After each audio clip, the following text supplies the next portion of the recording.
सतगुरु की साजी निवाजी प्यारी सात संगत जी, प्यार और सत्कार से कहना धन निरंकार जी। हर श्वास में हो सिमरन तेरा, यूं बीत जाए जीवन मेरा।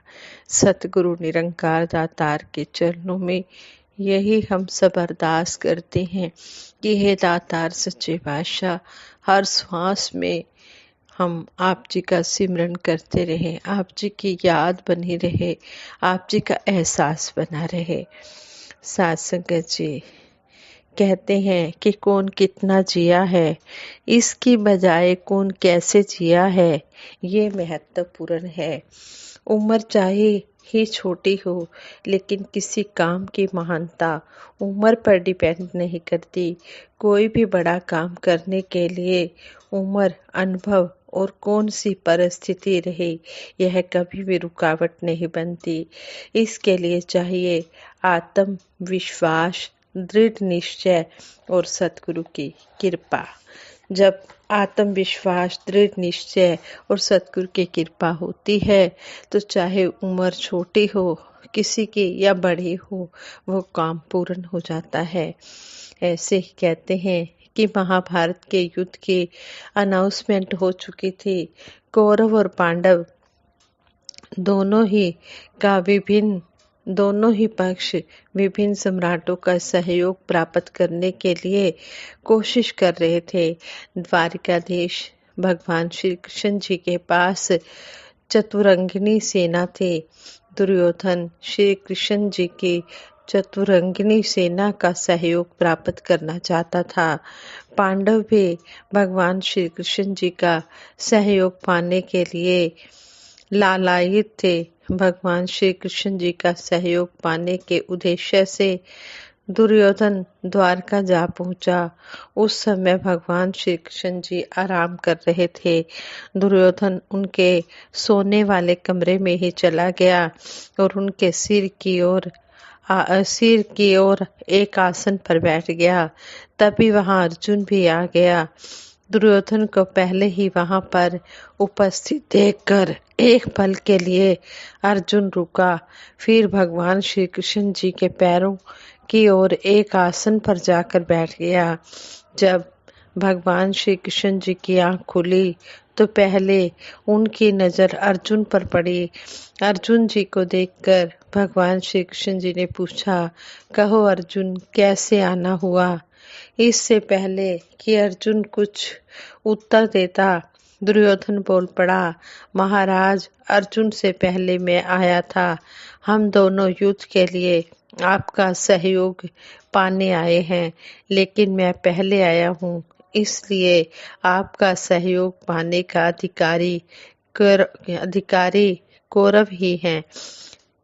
दुर्योधन की बात सुनकर भगवान श्री कृष्ण जी ने उसकी ओर देखा। फिर कुछ सोचने के बाद उन्होंने कहा, आप दोनों ही मेरे पास सहयोग की आशा से आए हैं। मैं किसी को भी निराश नहीं करना चाहता, इसलिए मैंने फैसला किया है कि एक पक्ष की ओर से मेरी चतुरंगिनी सेना लड़ेगी और दूसरी ओर से अकेला मैं लड़ूंगा।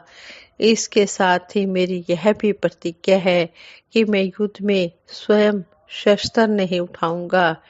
यह फैसला आप लोगों ने करना है कि आप मुझे चुनते हैं या मेरी सेना को।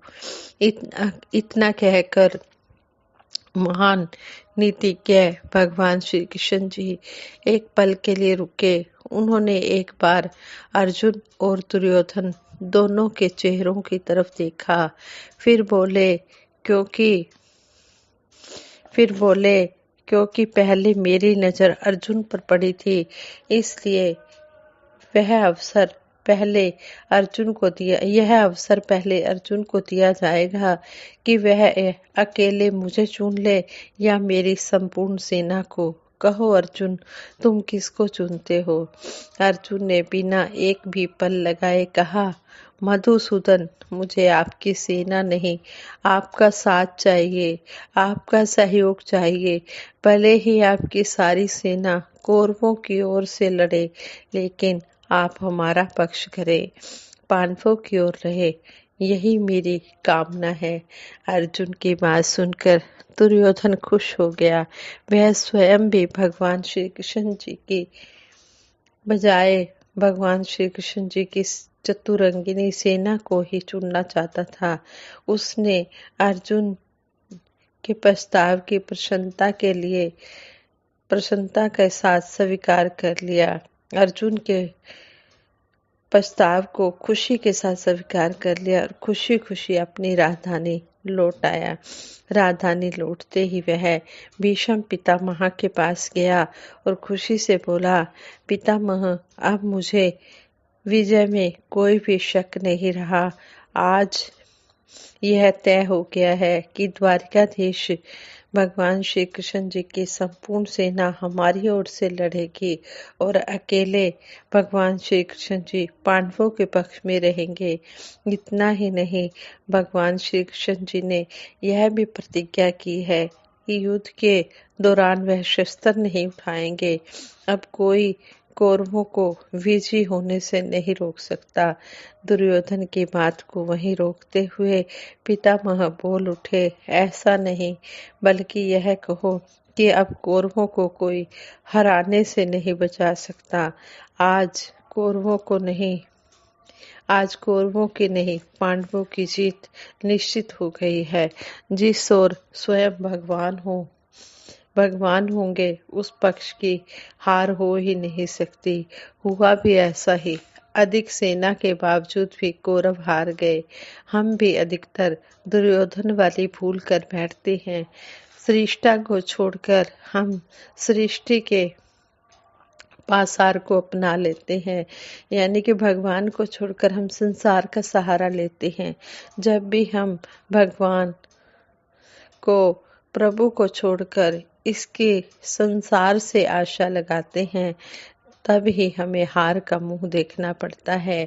जीत तभी मिलती है, सुख तभी प्राप्त होती है, जब हम संसार को बनाने वाले सृष्टा को प्योरिटी देते हैं, उसे अपना साथी बनाते हैं। संपूर्ण अवतार वाणी में भी शहंशाह जी इस शब्द द्वारा समझा रहे हैं, जिसदा पक्ष करे तू स्वामी, उस बंदे लई मौज बहार। जिसदा पक्ष करे तू स्वामी, उसकी कदी न होवे हार। जिसदा पक्ष करे तू स्वामी, उसनु कोई न सके मार। जिसदा पक्ष करे तू स्वामी, उसकी कदी न होवे हार।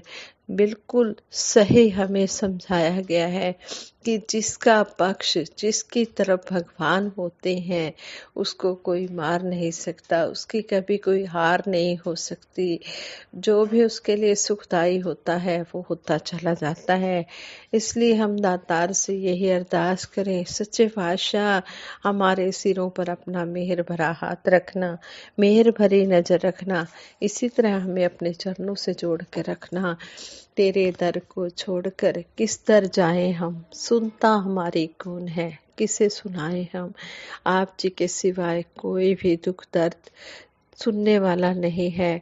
संसार तो कहते हैं कि संसार तो दुखों का घर है। संसार में तो सब रिश्ते नाते मतलब के हैं। एक सच्चा रिश्तेदार हमारा गुरु है जो हमारी सुनता है। सारे रिश्तियां विचों एहो रिश्ता सक्का है।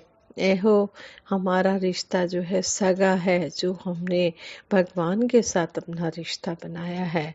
हे दातार सच्चे पातशाह, सभी के ऊपर ऐसी मेहर करना कि सभी का दृढ़ विश्वास सतगुरु निरंकार दातार के चरणों में बना रहे और इसी तरह सभी इस दर पर जुड़े रहें, इस दातार निरंकार का सहारा लेते रहें।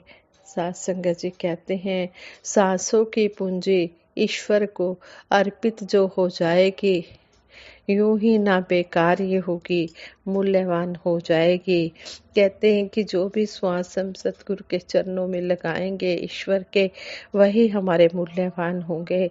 कहे हर देव गुरु की बनकर जिंदगी अनमोल बने, सचमुच ही बेगर्ज अगर है बंदगी अनमोल बने। जो निस्वार्थ निष्काम भाव से सतगुरु के चरणों में जुड़ जाते हैं, कोई शर्त नहीं रखते, कहते हैं कि नमाज दी कहते हैं कि उसी की ज़िंदगी अनमोल है जो सतगुरु के चरणों में निस्वार्थ निष्काम भाव से जुड़ जाते हैं, जो कोई शर्त नहीं रखते, बिना शर्त के जो सतगुरु के चरणों में भक्ति करते हैं उनकी भक्ति परवान होती है। संतों का हृदय फूलों की तरह कोमल होता है, जहाँ सभी के लिए प्रेम और करुणा ही होती है। संत हमेशा परोपकार के लिए जीते हैं। संत श्री ज्ञानेश्वर जी महाराज ने छोटी सी उम्र में ही ज्ञानेश्वरी की सरल प्राकृत भाषा मराठी में रचना की, ताकि श्रीमद् भगवत गीता को सामान्य मराठी भाषा भाषी पढ़े समझ सके और सत्य ज्ञान को जानकर समता स्थापित हो जाए। इतिहास में भी देखा जाए तो बड़े बड़े काम करने वालों की उम्र भले ही छोटी थी, लेकिन उनके विचार और कर्म इतने प्रभावशाली व महान थे कि उन्होंने समाज में बदलाव लाने का ही उत्तम काम किया। स्वामी विवेकानंद जी ने युवा अवस्था में भारतीय संस्कृति और धर्म का प्रतिनिधित्व किया और शिकागो में अपने ऐतिहासिक भाषण से पूरी दुनिया को प्रभावित किया। सरदार भगत सिंह जी ने केवल 23 साल की उम्र में स्वतंत्रता संग्राम के लिए अपने प्राणों की आहुति देकर युवा पीढ़ी के लिए एक नई दिशा दी। छत्रपति शिवाजी महाराज ने 16 साल की आयु में ही स्वराज्य स्थापना करने की शपथ ली और उम्र भर इसके लिए न्यायप्रिय राजा के रूप में कार्य किया। इसी प्रकार संत निरंकारी मिशन के संत महात्मा सज्जन सिंह जी ने भी छोटी सी उम्र में मिशन के सत्य संदेश के प्रचार प्रसार द्वारा मिशन की नींव मजबूत की। इसके साथ ही उन्होंने संत निरंकारी पत्रिका और समागम की शुरुआत करने में भी महत्वपूर्ण योगदान दिया। ये प्रतीक हैं इस बात के कि बहुत लंबी उम्र नहीं, बल्कि सतगुरु के प्रति समर्पित भाव से ही सब काम सहज में सफल होते हैं। ऐसे ही अनेक महापुरुषों का प्रेरणादायी जीवन है, जिन्होंने औरों के लिए जीना ही अपना धर्म और ईमान समझा। सतगुरु बाबा हरदेव सिंह जी महाराज कहा करते थे, जियो तो फूलों की तरह, महको तो सुगंध की तरह। पवित्र हरदेव वाणी में भी बाबा जी समझाते हैं, नफरत खुद ही मिट जाएगी, प्यार अगर बढ़ जाएगा, कहे हरदेव गुरु ज्ञान से दुनिया में सुख आएगा। आओ सतगुरु माता जी के वचनों पर फूल चढ़ाते हुए अपने सत्कर्मों से इस जग को महकाएं और सतगुरु के सपने को साकार करके जीवन सफल बनाएं। साथ संगत जी प्रेम से कहना, धन निरंकार जी।